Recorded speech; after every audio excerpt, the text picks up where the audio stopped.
Salespeople of the world, hello. Neil again from All About Sales. Not been active particularly recently on social media because I've been working on two big tenders. And actually, those tenders have led me to think that procurement and sales are actually the same thing. My experience of these last two tenders has been collaborative, actually. I've worked with the procurement team, I've worked with my own team, and I've managed to bring people together in a really collaborative project where we've been essentially striving for agreement on the same thing.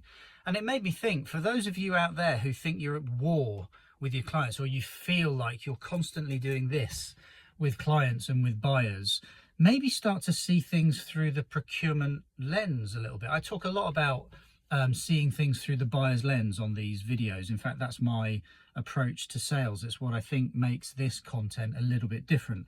I'm not talking about questioning, I'm not talking about closing, I'm not talking about sales stuff. I'm talking about what your clients actually want. And as I said, these tenders that I've been doing have really made me see the procurement process through procurement's eyes.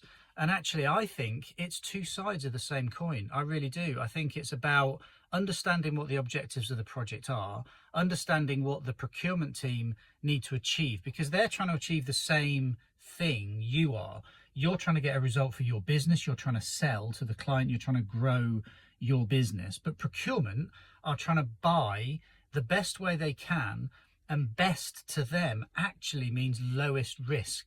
It's not necessarily about price. I know every salesperson goes, it's all about price, it's all about price, it's the cheapest to win. It's not actually, in my experience, the case. The best value will win, but actually if your price is higher than someone else's, but you bring more value and the total cost of the project you can prove is more commercially attractive to your buyer, then to most procurement people will see that. Most professional procurement people will see that. And I was chatting to a head of procurement, actually, at a confectionery company the other day, and we were talking about SIPs, and I've got quite interested in reading some stuff on procurement and SIPs and whatever. SIPs is the Chartered Institute of Procurement and Supply, and SIPs is really interesting. Some of the content that they talk about, you can actually relate it back to sales.